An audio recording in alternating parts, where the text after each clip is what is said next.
Hey, what's going on? I want to thank all my military brethren, men and women. Thank you, moms, dads, grandparents, anybody that's involved with our military service. Thank you for making us proud, safe, and an incredible country. I have your back all the way.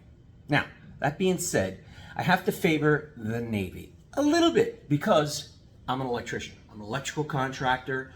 I started on my own since 1990, and it's been a successful, rewarding career. And I make videos. In fact, this is my first YouTube video I'm making where I've actually turned the camera sideways. So hello, everybody. My name is Garrett Henderson. Thank you so much for finding my video. Let me give you a little insight on why I'm such a proud American. But before I do, I want to tell you that when I wear the swag from the Navy, okay, because I get the swag from my brother-in-law, and people see me in that swag, and I got my Navy cap, or I got my Navy shirt, or anything that says Navy, I get stopped off, and people ask me, hey, when did you serve? Thank you for your service. And as much as I would like to steal your valor, I can't. I will never steal your valor. It was never earned by me, and I will never accept it. And if I ever said yes and walked away and stole your valor, I wouldn't do it. And it would make me feel horrible if I did. So I know there's guys out there that love to steal the valor. I'm not going to steal the valor, but I'm going to brag about your valor and the valor that my brother-in-law has right now. I was going to say son-in-law because he's so much younger than me. Anyway, as an electrical contractor, I've been very successful. I've been independent, I've been on my own, and some of the regrets, or at least decisions that I've made, have kind of forced me to be kind of solo, right? I'm kind of on my own as an independent electrical contractor, where I'm the owner and the boss and etc. I don't have a lot of brethren. I don't have the union buddies. I don't have the police force. If you guys are cops or firemen, you've got a brethren. You've got a brotherhood that you can pull from. And that's one thing that I wish we had as independent contractors, okay? But we always compete against our brethren, so we don't have a brotherhood. And I want to say to you, first, you union guys and you military guys, that I am jealous of that I wish I did have a brotherhood to pull from that have my back in times of distress. Okay, even though I know you guys would have my back if I was in distress publicly and you would see that. That being said, I think that if you want to become, if you're a younger person, you're watching my video, and you want to become an electrical contractor, a mechanical contractor, or something to do blue collar, I feel if you can qualify that this military service would be a fantastic fit, and it would be a great jump start for a few reasons. One, the brotherhood effect, okay? That brethren, the valor that you're going to create when you complete your training, okay, and you go out into the civilian workforce and you start your own business, and the amount of people that have your back and support you forever, okay, but you proudly showing you're a vet or you've got experience. I'll never have that. You will. Two, your training and skills.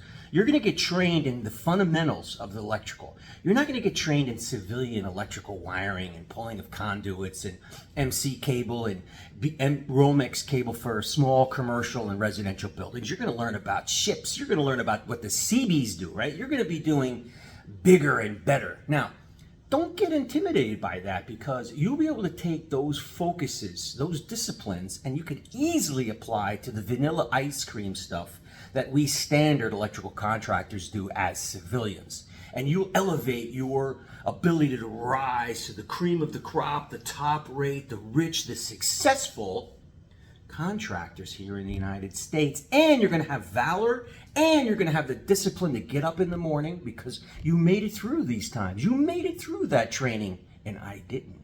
So you're going to be so much more advanced. I wonder where I would be today at 59 years old had I joined the Navy. Now, I did go to a different school. I went into a technical program, and so I didn't stop. And that's the other thing, guys. If you're not considering the military, you didn't take that path, and you're taking the path like I did, no frets, no worries. You just have to keep it moving, okay? You have to do your own type of studying or vocational school, apprenticeship, and you can easily join in and become part of this career. However, you're not going to be able to see or experience what the U.S. has to offer. And you can tell by these planes and this technology that we have, you know they've got unbelievable training and equipment you'll never see again in your career, but that's okay. Now, I'm going to pause for a second, and I want to go into how the Navy has left my brother-in-law extremely successful. And as a non-U.S. born citizen, I'm going to call him a kid because he's a kid to me, but he's an adult. He's a fantastic guy. This kid has got his own house. This kid is taking classes and training that elevates him, that he could get a job in any IT company. People are just banging on the doors for him to come work. Let me tell you what he did.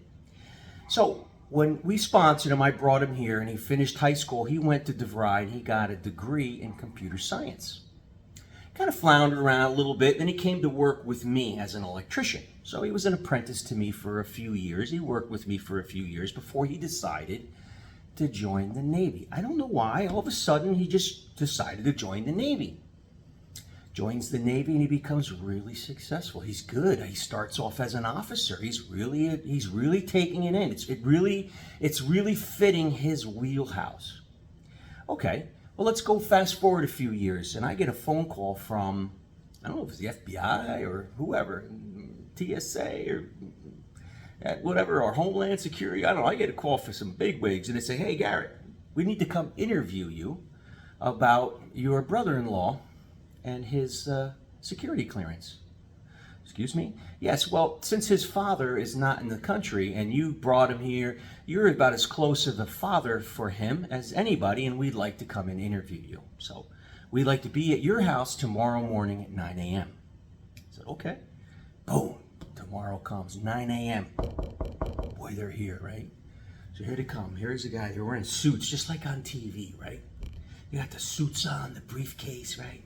They come into my house.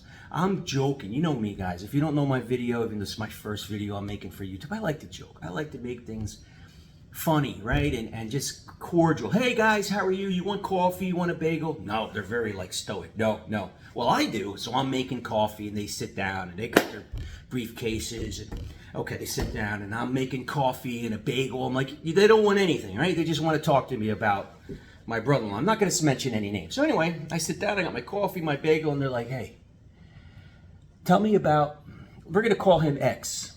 Tell me about X. How was he as a kid? Who is his friends? What did he do? Does he do drugs? Does he have any metal in his body? Does he have any defects? Has he done this? Has he ever had a DUI? Has he had all this stuff that someone would ask about, a father would ask about his son? And I'm joking all the way through it. I'm going, let me tell you guys, I'm getting paid for these answers, okay? X is paying me because he knows you're coming here. I couldn't get them to smile. I couldn't get them to even crack a smile, nothing, right? I realized they mean business. So we get done with the interview, and I'm kind of joking all the way through it, but I'm serious, but yet I'm just trying to look, guys, lighten up a little bit, you know? So the interview's over. These guys close their books, and they say, appreciate you telling us and being very honest, because every answer you gave was correct.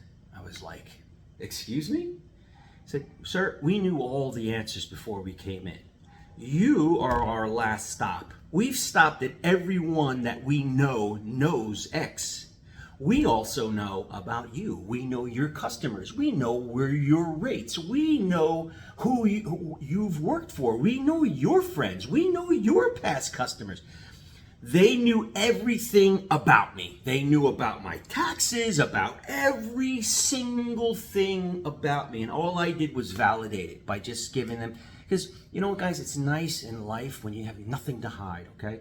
When you can be honest and forthright and you can joke about it, it's such a great feeling not hiding something, right? Or oh, don't say this, or this is, it's nice to be able to be that way. And I welcome you to be that way in your life if you're not. So here's the point of the story. So we get done, and now X gets elevated into a much higher ranking category because of his background check.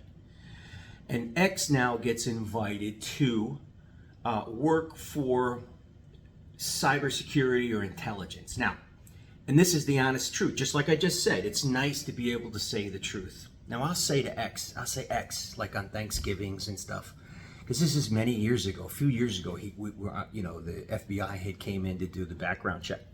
And I'd be like, come on, X, man, we'll have a few beers or something. I'd be like, come on, tell me, man, what do you do? What do you do? And this son of a gun will not give it up. He is that good of a military personnel. He won't tell me. The only thing he'll tell me is, if you commit a crime on your computer, I will find you. That's all he'll say. He is the epitome of the top elite members of our military here in the U.S. And he's not even U.S. born. I thought, my gosh, X, what are you doing? You're going to join the military. You're not from this country. You're going to be left behind. They're going to use you as a road map, right? Or a foot map, okay? No.